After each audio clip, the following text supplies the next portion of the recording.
This episode of GMspiration is brought to you by Discount Dave's Burnout Cream. Using an ancient mixture of cream, caffeine, various legal and illegal substances, Dave has created his patented Burnout Cream. Simply apply this cream twice a day to the affected DM and watch and wonder as they become plump and bursting with ideas. You'll get your DM back to running games in no time. Studies have shown this is 99% effective 20% of the time. Use only as directed. If your game sessions last longer than 6 or more hours, contact your nearest doctor. Only for external use, results may vary.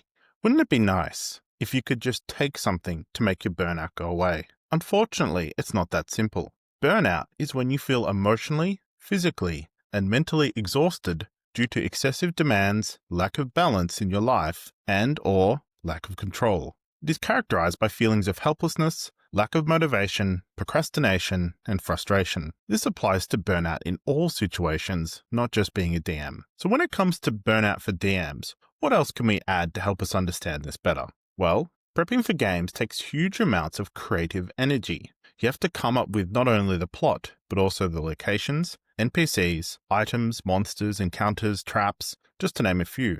To put it into perspective, if you're making something from scratch, it can take up to 3 hours simply to make 1 hour of content. So if you're planning for a 3-hour session, you can find yourself spending 9 or more hours trying to plot everything out. Then of course, there's over-planning. For new DMs and GMs, and I myself certainly used to do this, you'd spend hours making content that never sees the light of day. For more experienced GMs, they've learned how to make sessions much more efficiently and rely on improv or existing content to fill the gaps. For example, I won't make new NPCs for games or rely on the dozens I've made before. Do I need a tavern keeper? Well, I've got Ostler Grundygoot, Barnabas Dernsty, or Aggie Coldfoot at my disposal. I'm going to make another video giving you tips on how to make running games simpler and helping keep your prep more efficient. For now, I'm going to focus on burnout. We're going to cover 5 tips to help you manage burnout as a dungeon master and game master. I'm not going to bury the lead here, so here are the methods up front, and I'll go into these in a bit more detail later in the video. This is drawn from my own experience. As some background, I have a psychology degree, I'm mental health first aid certified, and I've run many training sessions on helping people manage mental health. The advice I'm providing, though, is going to be for stages before professional help is needed. If you're dealing with depression, anxiety, or similar mental health issues, you should always seek professional help. There are a bunch of free resources online, which I'll link down to below in the doobly-doo. And if you feel like you need help, make sure you seek it out. There is no shame in asking for help.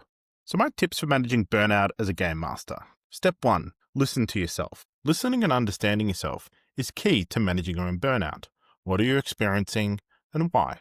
Step 2, give yourself time to recover and recharge. Don't just keep forcing yourself to keep going.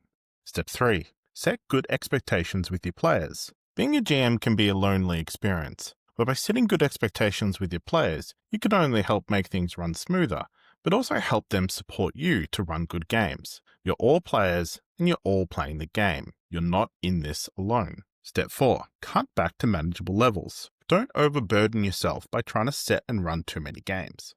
Step 5, focus on things that you find relaxing and enjoyable to help you recharge. So let's go into those in a bit more detail. So step 1, listen to yourself. Emotions are the result of something happening in your mind. Thoughts, feelings, and reactions to things. So make sure you stop and do check-ins on yourself. Ask yourself, am I pushing myself too hard to get ready for tomorrow's session? Do I feel forced to run even though I don't have the energy? Am I pushing myself because I don't want to let anyone down? While sometimes excessive introspection can be bad, some is necessary to understand what's going on for you and what you need. Stop, listen to yourself, and come up with strategies to manage it. Step 2, give yourself time to recover and recharge. I've been running games for a long time, weekly and fortnightly. The most I've run was 4 3-hour games for 4 different groups over 3 days. 1 on Saturday, 2 on Sunday, and 1 on a Monday night. I did all this while working my normal 9 to 5. It was a lot, and I'm certainly glad that I didn't have any games on the following weekend. I am, unsurprisingly for a lot of us, an introvert. I love hanging out with people, running D&D, but it drains my energy. I need time to myself, playing computer games, reading, or doing simple creative tasks to recharge. Make sure you give yourself time. Learn what works for you and how often you can run while maintaining the right amount of energy. Don't be afraid to pause your games. I tend to stick to fortnightly games so that I have the other week to prepare. You can also do it episodically. You could run a chapter, say 4 games, and then take a break for a couple of weeks to prep for the next one. It is perfectly acceptable to skip games as well. If you're not feeling up to it, or work's too difficult, life's too busy, message the group, ideally a few days before, and say you need time to prepare, or you need to skip the next session because you're not up to it.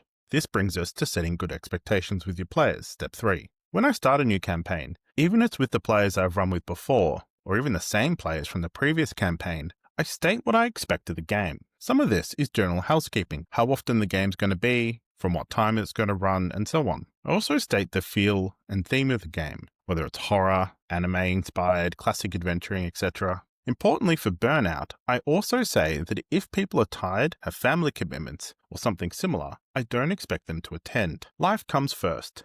Games are meant to be enjoyed, and if you're not in the right state of mind to enjoy the game, then you do not have to force yourself to attend. Games are meant to be enjoyed. It's not supposed to be a chore.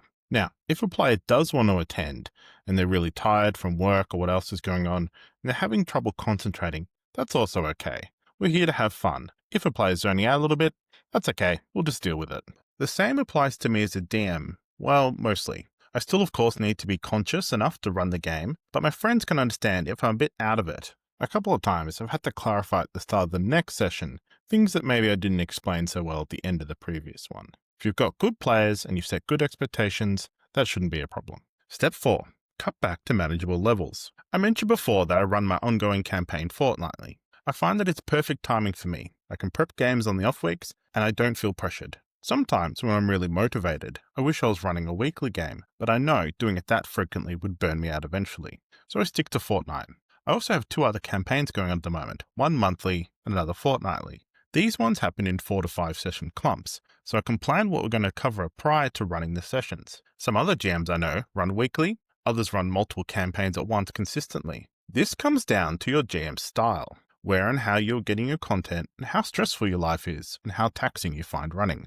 We are all different, and it's okay to set yourself manageable levels based on your own preferences and what works well for you. If you prefer running once a month, once a week, once a fortnight, whatever works best for you. Don't feel ashamed also changing it up. Perhaps you need a small break to prep for more content. Or maybe you thought you could run weekly, but you want to change it to fortnightly. Feel free to talk to your players. It should be an open conversation. Maybe they might even take a break and someone else could run games for a bit. Yeah, but I probably wouldn't hold your breath on that one. Step 5. Focus on the things you find relaxing and enjoyable.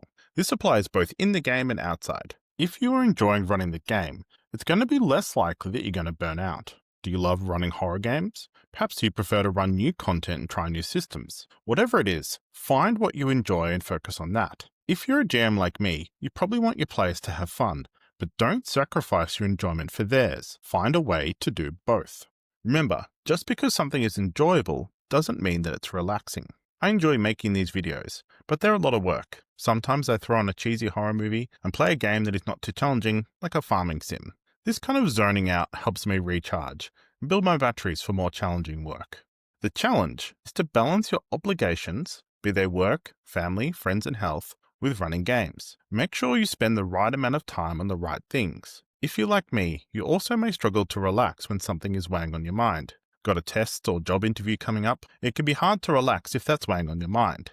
This goes back to step 1. Listen to yourself. What works for you and what doesn't? For me, I like making lists. If I write something down on a list, I know that it's in hand and I can focus on other tasks or enjoying myself. So figure out what works for you. Maybe you set aside particular periods to relax, or maybe you do certain chores and then say, after this, I'm going to relax for half an hour. And that way, guilt-free. Tiny extra tip here. If you're struggling to start a task, you can use something called the Pomodoro technique, which is basically you set aside half an hour to do the task, and then after that, you get to stop.